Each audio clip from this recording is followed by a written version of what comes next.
30 mars, je sais pas si ça vous rappelle quelqu'un, mais c'est la date de naissance de Céline Dion. Est-ce que c'est une coïncidence? Je ne crois pas.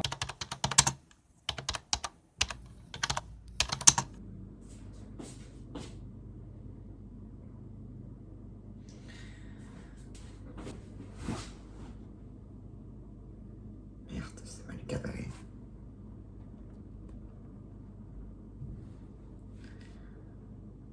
Bon, c'est vraiment éclaté comme début de vidéo. On se verse le café. Bah, ça coule pas.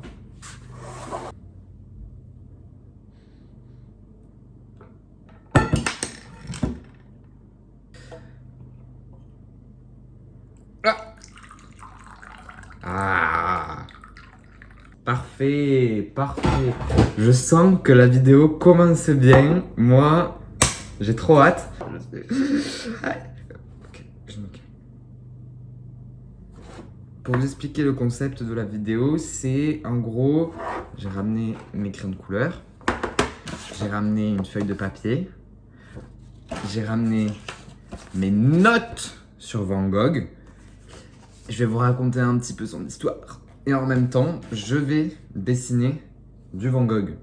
Et à la fin de la vidéo, vous aurez le résultat de mon dessin et l'histoire de Van Gogh. Si ça, c'est pas génial, je ne sais pas ce que c'est. Je me dis, j'ai des concepts de vidéo assez intéressants. Juste, c'est pas très préparé. Mais ça, on s'en fiche. L'essentiel, c'est que l'intention est là.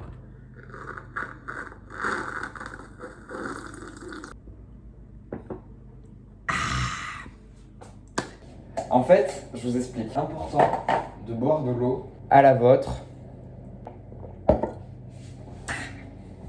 Là, je vous dis, on peut bien commencer la vidéo. Cette vidéo, elle va jamais commencer. C'est l'introduction la plus longue de l'histoire de YouTube. Merci. Je disais, Van Gogh, on le connaît bien. Bon, déjà, il est né le 30 mars 1853. 30 mars, je sais pas si ça vous rappelle quelqu'un, mais c'est la date de naissance de Céline Dion. Est-ce que c'est une coïncidence? Je ne crois pas. Il est mort le 29 juillet 1990. Et là, vous allez me dire, ça fait 37 ans. Il a 37 ans. Il a le même âge que qui? Kindila. Est-ce que c'est une coïncidence? Je ne pense pas. Van Gogh, il fait ça, et là c'est lui. Il a fait 2000 toiles dans sa vie. Le mec charbonne. Son courant principal, vous savez, là, le truc avec les petits traits, etc., comme la nuit étoilée par exemple, clairement, c'est du naturalisme. Le naturalisme est tout simple, hein, c'est écrit dans le nom en fait. Naturalisme, nature, c'est la représentation de la nature. En général, on représente la nature un peu plus... Waouh! Tu vois ce que je veux dire? Bon, bref. Il est inspiré, lui, du pointillisme et de l'impressionnisme. Bon, ça, c'est pas une surprise. Un courant assez moderne pour l'époque, assez révolutionnaire, j'ai envie de vous dire. Et le mec, il est un peu taré dans sa tête. Parce que bon, c'est pas méchant. C'est un fait. Je veux dire, on peut pas nier le fait qu'il était un petit peu dérangé dans sa tête. D'ailleurs, il était très nul à l'école. Bon, personne ne croyait en lui. Et en plus, personne ne croyait en lui. Façon de parler, parce que bon, il est quand même issu de la petite bourgeoisie. Donc bon, même si personne ne croyait en lui, il avait toujours de quoi pouvoir s'en sortir. Si vous voyez ce que je veux dire. Mais, n'empêche qu'il était pourri à l'école. Bref, il a toujours été intéressé par l'art. Et il a été, comment on dit, comice dans une galerie d'art. Ça va pas du tout mes cheveux, hein. Ça m'a fait un peu penser à la nuit étoilée. C'est dans le thème, j'ai envie de vous dire. Il a été comice dans une galerie d'art. Au final, le mec, il a démissionné. Bon, libre à lui, hein, il fait ce qu'il veut. Il démissionne s'il a envie de démissionner, voilà. Et au final, il s'est dit, la religion c'est pas mal. Il a fait une vie religieuse. Je sais plus exactement ce qu'il a fait, mais ça change rien au fait que il a vécu une vie religieuse assez engagée. Le mec, rien à voir avec l'art. Et d'ailleurs, une fois qu'il a eu cette vie religieuse engagée, à un moment donné, il a découvert la misère.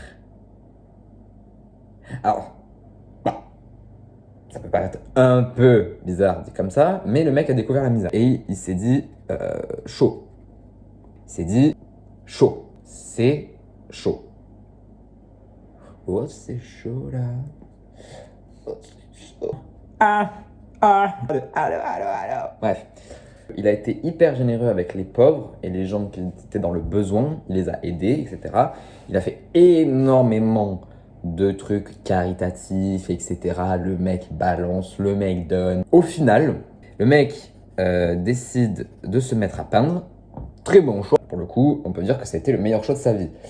Une fois qu'il s'est dit, bon, ben go, One Life, on va peindre, il s'est quand même intéressé à la peinture un minimum. Et de toute façon, il a toujours été dans cet univers-là, dans cet esprit-là, dans cette ambiance générale de l'art. Vu que, bon, comme je vous ai dit précédemment, il a été commis dans une galerie d'art. Donc, bon, le mec a toujours été plongé dedans. Si vous voyez ce que je veux dire. Il a fait son premier tableau connu à ce jour, entre guillemets, son premier, bon, c'est pas trop non plus, mais son premier tableau, d'après ce que j'ai compris, c'était la vieille tour de Nuem, je ne sais pas comment ça se dit, excusez-moi. Je vous mets le tableau quelque part par là, dans tous les cas, vous allez voir le tableau, etc.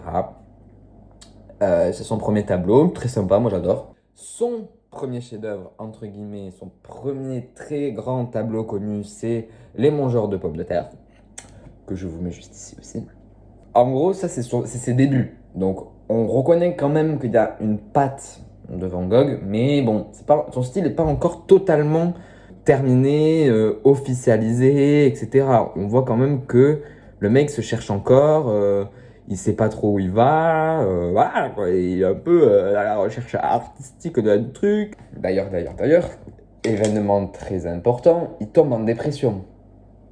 Alors cet événement est très important, je vous le confirme, parce que effectivement, c'est ce qui lui a permis, entre guillemets, de se plonger dans la peinture, parce que en fait, il a fait ce choix quand il était en dépression, et donc du coup, il s'est dit, bon, go, One Life, on peint. Ça lui a plutôt bien réussi, entre nous, soyons honnêtes. Le soleil revient, ça m'éblouit, et en plus, vous voyez plus rien. Vraiment, je ne comprends pas comment je veux devenir youtubeur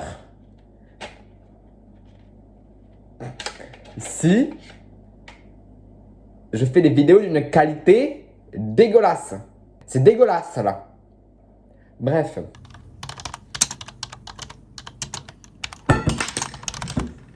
Il monte à Paris. Et à ce moment-là, il rencontre plein d'amis, dont Gauguin. Gauguin, on le connaît bien, c'est son ami. C'est là où il commence à affiner son style et qu'il découvre notamment aussi les estampes japonaises. Les estampes japonaises, je ne sais pas comment on dit ça.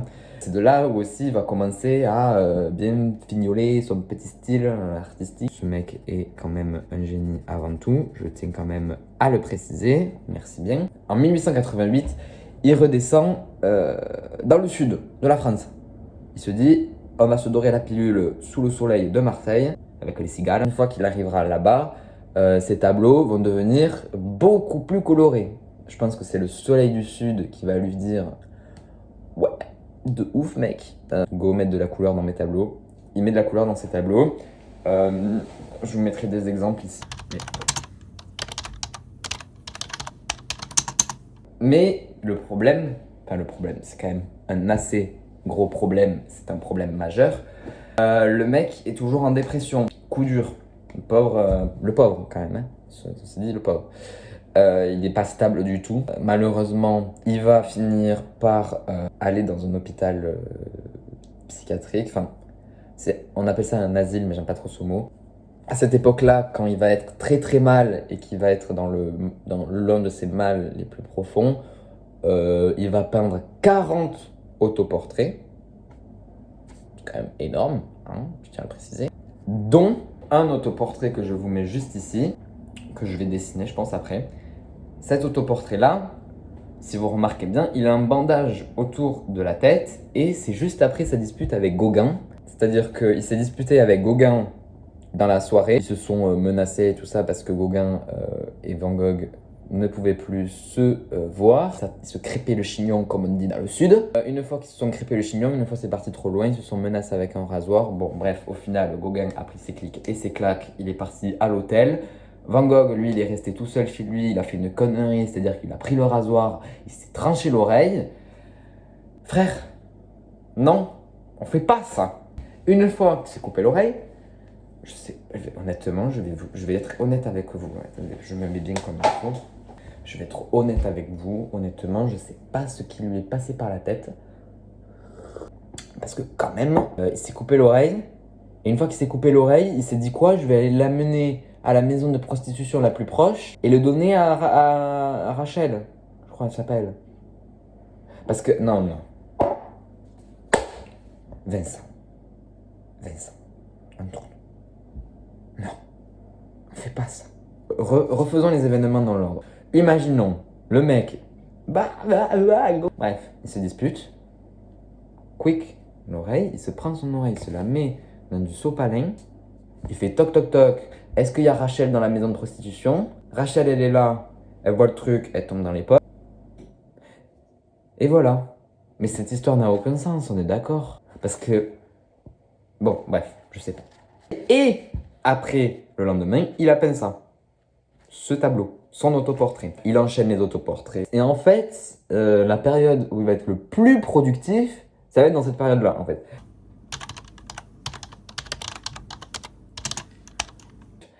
Sachant que, à un moment donné, il se décide de lui-même de se faire interner, entre guillemets, bien sûr, je le répète.